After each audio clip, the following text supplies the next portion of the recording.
O Senhor esteja convosco. Ele está no meio de nós. Proclamação do Evangelho de Jesus Cristo, segundo Mateus. Glória a vós, Senhor. Naquele tempo disse Jesus aos seus apóstolos: cuidado com os homens, porque eles os entregarão aos tribunais e vos açoitarão nas sinagogas. Vós sereis levados diante dos governadores e reis por minha causa, para dar testemunho diante deles e das nações. Quando vos entregarem, não fiqueis preocupados com o que falar ou o que dizer. Então, naquele momento, vos será indicado o que deveis dizer. Com efeito, não sereis vós que havereis de falar, mas sim o Espírito do vosso Pai é que falará através de vós. O irmão entregará à morte o próprio irmão. O pai entregará o filho. Os filhos se levantarão contra os seus pais e os matarão. Vós sereis odiados por meu nome, vós sereis odiados por todos por causa do meu nome, mas quem perseverar até o fim, esse será salvo. Palavra da salvação. Glória a vós, Senhor. Pelas palavras do Santo Evangelho, sejam perdoados os nossos pecados. Amém.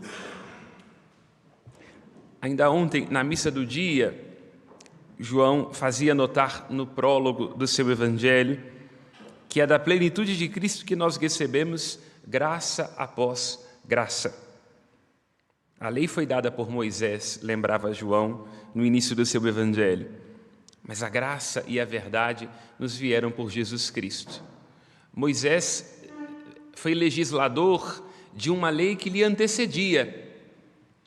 Ele transmite ao povo os decretos eternos, sendo ele mesmo um homem do tempo, com vícios do seu tempo, com os limites do seu tempo. Jesus Cristo é a palavra que reside por detrás da lei, a ordem imemorial do universo, como nos faz lembrar João também no prólogo desse seu Evangelho, e que traz a nós graça e verdade. Graça e verdade são as feições próprias de Deus no Antigo Testamento. Este é o seu nome no livro do Êxodo, capítulo 33 e também capítulo 34. A graça compreendida como o seu favor, como o seu amor, como a sua bondade e com a sua misericórdia. É um conceito difícil de ser traduzido, porque é universal no seu conteúdo, mas sempre individual e particular na sua manifestação. Porque se o amor é genuíno, nós o sentimos com singularidade, com pessoalidade. O amor não pode ser transferido. E isso, às vezes, inclusive, é o que nos faz sofrer. Porque a gente percebe que o amor não é alguma coisa que pode ser exigida, mas é uma graça que a gente alcança ou que nos alcança, mesmo quando a gente não merece. E amor não é alguma coisa que o outro recebe e eu posso reivindicar do mesmo modo para mim. Assim é Deus. Ama a cada um de nós de modo particular, singular e intransferível. E este seu amor nos rejuvenesce. É uma novidade contínua. E este amor nos faz engraçados. Maria é a Kecharitomene, é a toda cheia da graça que lhe antecede e que nela se encarna, fazendo-se homem. Em sendo graça, em trazendo a graça, ele também é verdade, também é fiel, também é leal, também é permanente, por isso é verdadeiro. Ele será aclamado no livro do Apocalipse, ele, o Cristo, como o Homartis Hopistos, ou seja, a testemunha fiel. Então, falando de um Deus que é graça encarnada e que é amor levado às últimas consequências, atravessados somos, durante esta festa do Natal, na memória deste protomártir, o primeiro mártir, o primeiro a derramar o sangue por Jesus Cristo, que é Estevão. Logo no início da primeira leitura, os Atos dos Apóstolos fazem notar que Estevão, Stefanos, aquele que traz a coroa, está cheio de charis e de dinamis, ou seja, de graça e de poder. Há uma unidade semântica. Por isso a delicadeza da igreja de colocar no mistério do Natal. Estamos na 8ª do Natal, esta festa deste primeiro mártir. Em primeiro lugar, há uma relação no fato de que o Cristo, vai lembrar que Simeão, escutaremos em breve este evangelho, veio para ser uma causa de queda e de soerguimento, para revelar os pensamentos de muitos corações. Assim, desde a manjedoura, nós vemos o quanto que este Cristo é paradoxal e desafiante, e diante dele e do seu amor, temos que dar uma resposta. Ou nos fazemos testemunha de Cristo, ou nos colocamos contra ele. E ele mesmo diz que quem não se ajunta com ele há de se dispersar. E em segundo, porque o Cristo é a graça, o Cristo é a verdade. Ele é o poder de Deus manifesto a nós. Por isso, um dia depois do mistério do Natal, vemos alguém todo cheio desta graça, Estevão, e todo cheio deste dinamis, deste poder redentor e salvador de Deus. Cheio desta graça, cheio deste poder, ele fazia prodígios e grandes sinais entre o povo. Vemos o que está presente também no Evangelho de João, logo no seu início, líamos este trecho ontem, que Cristo é a luz que ilumina todo homem que veio a este mundo. Luz que veio para os que eram seus, mas os seus não a receberam. Preferiram as trevas, porque suas obras eram más, vai lembrar João no mesmo Evangelho. E aqui está Estevão, aquele que traz a coroa, que reflete a luz, não sendo compreendido pelos seus próprios irmãos. Aqui, neste trecho dos Atos dos Apóstolos, está cumprida aquela profecia dita por Cristo no Evangelho, versículo 10, capítulo 10, e também no capítulo 11, já que tratam mais ou menos à sua maneira, o capítulo 10 e capítulo 11 do Evangelho de Mateus, da violência a que estão submetidos aqueles que se fazem testemunhas de Jesus Cristo. E que, em sendo violentados, cometem violência, mas não num sentido de uma retribuição, porque vai ser o próprio Evangelho de Mateus, no Sermão da Montanha, quem dirá que nós não devemos nos opor a quem é malvado, não retribuindo na mesma moeda, porque senão na luta contra os monstros, nós nos tornaremos monstros. E isso quem diz não é Jesus, mas é Nietzsche, num dos seus escritos. Ele diz que é preciso tomar cuidado na luta contra os monstros para que a gente também não se converta neles. Por isso a igreja, em sendo profundamente revolucionária e subversiva à sua maneira, porque o nosso fundador foi revolucionário e subversivo, sempre teve medo e receio quando, diante das contradições humanas, a gente cede à tentação de pegar em armas, porque tentando pagar na mesma moeda regimes e ditaduras, nós acabamos nos fazendo à maneira daqueles contra o que lutamos. Por isso, em sendo subversiva, revolucionária, estando ao lado daqueles que mais precisam, a igreja sempre teve dificuldade de pedir aos seus padres, aos seus ministros, para que pegassem em armas. E quando isso aconteceu no período das cruzadas, houve algumas contradições, não? Que certamente não é o caso aqui precisar, mas que atribuíram à igreja uma certa vergonha. Por isso, o reino é dos biadzetai, é dos violentos, ele irrompe com força, irrompe com violência. Vai lembrar Jesus alguns versículos à frente deste evangelho que acabamos de escutar. Os grandes do povo a tiranizam. Vemos isso no evangelho de Mateus capítulo 10. E o reino irrompe com a mesma força, com a mesma violência, mas não com os mesmos métodos. Quero insistir neste ponto. Há uma violência, há uma força, há uma subversão, há uma contestação que deve caracterizar aqueles que se dispõem a seguirem a Jesus Cristo. Inevitavelmente, ao comungar das ideias do Cristo, nós nos transformaremos em homens e mulheres perigosos, não do ponto de vista das armas, não porque nos filiaremos a este ou aquele partido político, com a ilusão de que, assumindo o poder, nós instauraremos aqui uma terra sem males. Não, porque antes de tudo a violência que se requer de nós é uma violência dentro, aqui, dentro de nós, no meu peito, no seu peito, se encontram as piores batalhas. É daqui, de dentro do nosso coração, que surgem as obras más, lembra o Cristo. É aqui dentro de nós, com a força do Espírito Santo, que a gente decide se vai se deixar levar por aqueles que nos ofendem, por aqueles que nos injuriam, pagando com a mesma moeda, ou iremos pagar o mal com o bem, como assim nos indica o apóstolo Paulo na carta aos Romanos, capítulo 13.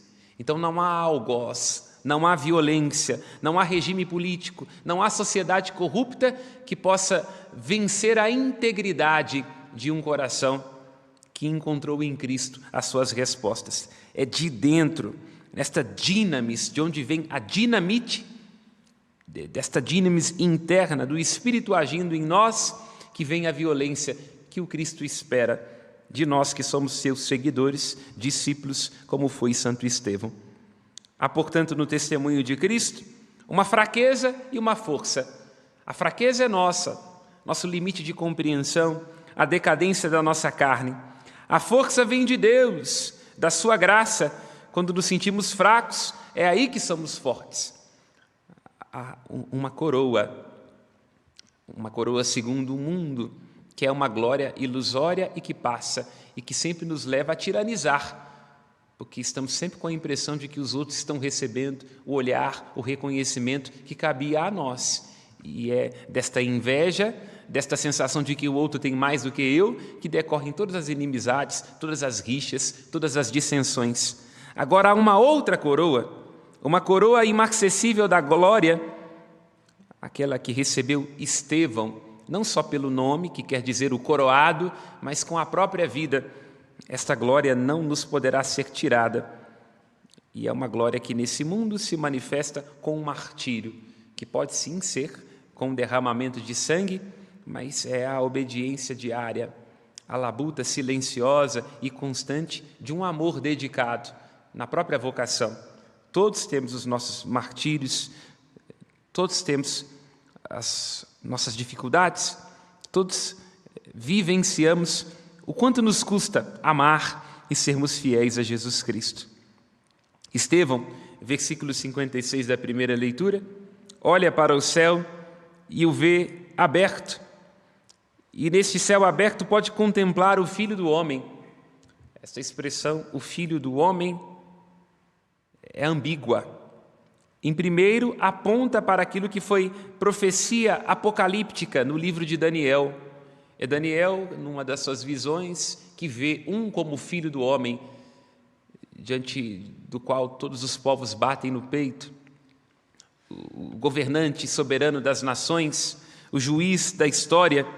Então, quando os evangelhos, quando os Atos dos Apóstolos falam do Cristo como Filho do Homem, estão apontando para esta profecia apocalíptica de Daniel, que se cumpre em Jesus Cristo. Agora, é também Filho do Homem dentro deste mistério que estamos celebrando, porque se fez fibras humanas, se fez fraqueza humana, se fez carne humana, portanto, autenticamente gerado segundo a nossa condição humana. É muito pertinente este evangelho, esta leitura escolhida na festa de hoje, durante a oitava do Natal, porque é este o mistério que estamos contemplando, do Cristo que toma um coração humano na radicalidade do seu amor. Ontem refletimos, tendo falado muitas vezes e de muitos modos, através dos profetas, Deus escolheu falar a nós, nestes tempos que são os últimos, através do seu Filho. E assim assevera a Dei Verbum, fala-nos como a um amigo. Estevão é martirizado como um amigo de Cristo, numa aliança, numa intimidade, num compromisso de vida e de morte, numa entrega. É Jesus quem vai fazer notar no Evangelho de João: ninguém tem maior amor do que aquele que dá a vida pelos seus amigos. Quer um segredo para dar conta do martírio cotidiano? Para não desanimar diante das aflições e das angústias? Ter a consciência de que Deus é seu amigo, mais amigo do que qualquer amigo, mais amante do que qualquer amante. E por conta desta amizade, nós não arredaremos o pé e seremos capazes de dar tudo. O Salmo faz notar isso. O salmista diz que ele pode saltar de alegria. O vosso amor me faz saltar de alegria, porque olhaste para as minhas aflições. O Natal é este mistério da contemplação. Deus nos olhou, nos viu, desceu, esvaziando-se de sua forma divina, assumindo a nossa condição humana, fez-se filho do homem e assim, vendo-nos, nos chama a vê-lo, a contemplá-lo nessa manjedoura. Aquele que é visto, antes de tudo vê, olha nossa humilhação e reconhece a nossa angústia. No Evangelho, o Cristo diz que é preciso tomar cuidado. Cuidado com os homens que nos perseguirão, porque fomos olhados por Deus e nos arriscamos a olhar de volta. Mas não devemos nos preocupar com o que falar, com a nossa própria defesa, porque há alguém que nos defende, o Espírito, o Paráclito, aquele que se coloca do lado, e é Espírito do Pai que nos dá o que falar. Vejamos e aprofundemos isso como último ponto de nossa reflexão. Sutilmente, o Cristo, no Evangelho, aponta para o mistério da filiação dele, antes de tudo, porque ele é o Filho em sentido genuíno, ele é o Filho no sentido natural, na natureza divina, mas em sendo ele no sentido estrito, nos faz filhos por participação. Ele é gerado como filho, portanto, de natureza divina, e aquilo que ele o é por natureza e por direito, nós o somos por participação. Por isso ele diz: quem vos defenderá é o Espírito do Pai. É preciso lançar um olhar à carta aos Romanos, no capítulo 8, quando o apóstolo nota que nós não recebemos um espírito de escravos, mas um espírito de adoção filial, pelo qual nós clamamos: Paizinho, Abá. O próprio Espírito se une a nós. Lembra que disse dessa amizade?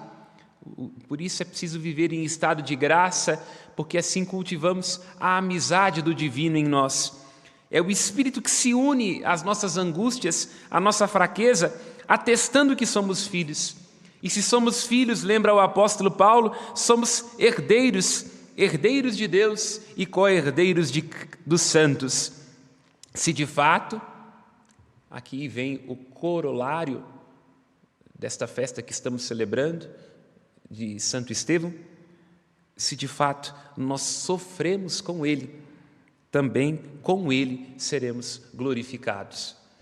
Na consciência de que somos filhos, habitados por esta graça e por este poder de um Deus que nos olhou e que espera ser contemplado no mistério do Natal.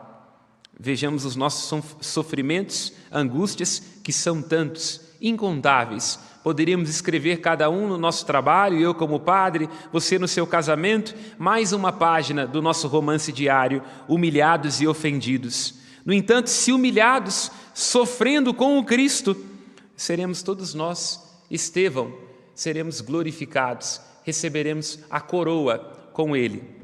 Louvado seja nosso Senhor Jesus Cristo. Seja louvado. Aos céus nossas preces.